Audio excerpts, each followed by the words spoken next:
Hello friend, आज पढ़ेंगे हम लोग क्लास 10th के चैप्टर नंबर 13 है 13.1 का एक नंबर सवाल है। जो कि सवाल कहता है कि दो घन है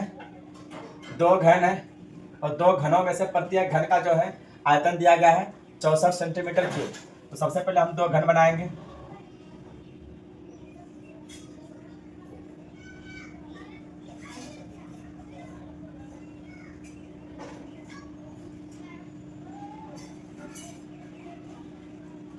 ये घन है, इसको हम लोग क्यूब बोलते हैं।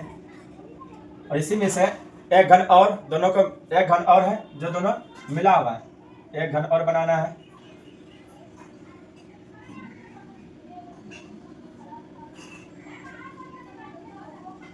ये दो घन हो गया, एक घन ये है, इसको भी क्यूब बोलते हैं। तो इसका जो प्रत्येक का जो आयतन है वो है 64 सेंटीमीटर क्यूब। इस घन का भी आयतन 64 सेंटीमीटर क्यूब है। यदि ये दो घन मिल जाते हैं तो एक घनाभ का एक ठोस घनाभ बनता है और उसी का कहता है पृष्ठ क्षेत्रफल ज्ञात करना। एक ठोस घनाभ बनता है इस प्रकार का, ये घनाभ का आकार ले लिया ये, और इसी का कह रहा है कि क्या निकालना है, पृष्ठ क्षेत्रफल ज्ञात करना है। सबसे पहले घनाभ, तो घनाभ का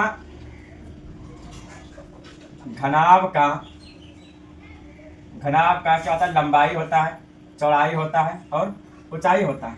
तो इसमें से हमको ये जो है ना, इसमें लंबाई मालूम नहीं है, तो क्या करेंगे, सबसे पहले हम घन में से एक घन तो यहाँ तक है, इस घन में से इस भुजा को पता करना है। तो कैसे पता करेंगे, आयतन दिया गया, चलिए देखते हैं। क्योंकि दिया है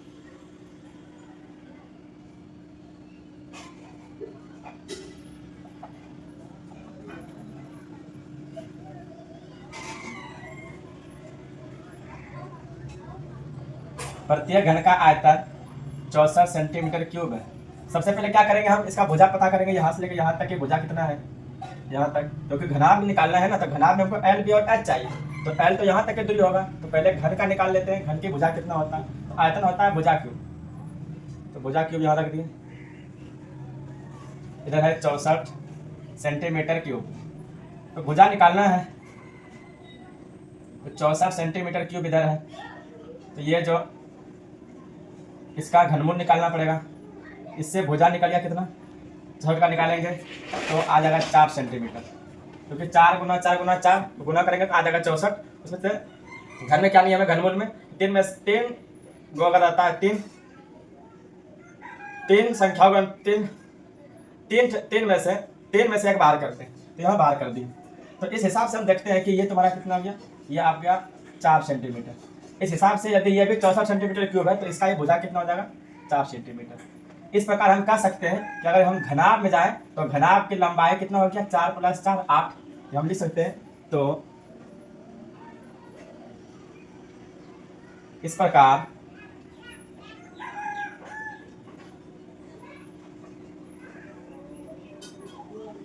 घनाभ की जो लंबाई हो कितना हो जाएगा, ये 4 है और ये 4 है, यहाँ से यहाँ तक घनाभ है, तो 4 सेंटीमीटर को जोड़िए, 4 सेंटीमीटर को 8 सेंटीमीटर। अब जिसकी चौड़ाई हो जाएगा, चौड़ाई तो ये हो गया, ये चौड़ाई हो गया आपका, चौड़ाई तो बढ़ा नहीं है, चौड़ाई जितना है ये 4 निकला, तो इसमें इसका यदि 4 आया तो ये भी 4 ही है, क्योंकि वर्ग में क्या होते हैं, घन में सभी भुजा बराबर होते हैं। तो ये भी कितना हो गया, 4 सेंटीमीटर। अब इस हिसाब से ये भी तब 4 सेंटीमीटर हो जाएगा इस वाला घन में, इसका भी जो है ऊंचाई कितना हो जाएगा, ये भी यहाँ से यहाँ ये 4 सेंटीमीटर हो जाएगा। इसमें हम देखते हैं कि घनाभ की जो है लंबाई बढ़ गई, क्योंकि दो को मिला हुआ है, दो घन, तो 4 4 8 हो गया, लेकिन चौड़ाई इसका यहाँ से यहीं तक है, यानी कि 4 ही सेंटीमीटर। तो हम यहाँ पे 4 सेंटीमीटर लिख दिए। और ऊंचाई भी तो नहीं बढ़ा हुआ है, बस इतना ही है, इसमें तो मिला हुआ कुछ नहीं है, तो यह भी इसका तो ऊंचाई कितना हो गया, 4 सेंटीमीटर हो गया। अब हमको क्या निकालना है, घनाभ का पृष्ठ क्षेत्रफल ज्ञात करना है। तो हम लोग जानते हैं चूंकि घनाभ का पृष्ठ क्षेत्रफल सूत्र क्या होता है, 2 × LB + BH + HL होता है। इस हिसाब से अगर हम देखते हैं, ये 2 है तो 2 लिख दिए, ये L लंबाई घनाभ में कितना है, 8 हो गया, 8 लिख दिए, गुना चौड़ाई 4 प्लस चौड़ाई 4 है, गुना दे दिए, एच का वैल्यू 4 प्लस ऊंचाई कितना है 4 गुना लंबाई कितना है 8। तो क्षेत्रफल में तो सेंटीमीटर स्क्वायर कर दीजिए। 2 गुना इसको गुना करेंगे तो 8 चौके 32 प्लस 4 चौके 16 प्लस 8 चौके 32 ये सेंटीमीटर स्क्वायर। इस हिसाब से यदि देखा जाए तो 2 गुना हो गया, इतनों को जोड़िए 32 में 64, 64 10 कितना हो गया 74, 74 और 6 80, ये हो गया 160 सेंटीमीटर स्क्वायर। तो प्रश्न में जो कहा गया था कि 2 घन है प्रत्येक आयतन 4 सेंटीमीटर क्यूब है, तो उस हिसाब से हम पहले एक भुजा ज्ञात की किए, तो आयतन से भुजा निकाल दिए 4 आया। फिर इसमें जो है ना 2 ठो घन मिला हुआ था तो वो उसकी लंबाई 8 हो गया, चौड़ाई और ऊंचाई 4 4 ही रह गया। इस हिसाब से आपका आंसर ये हो गया। चलिए इसको आप नोट कीजिए।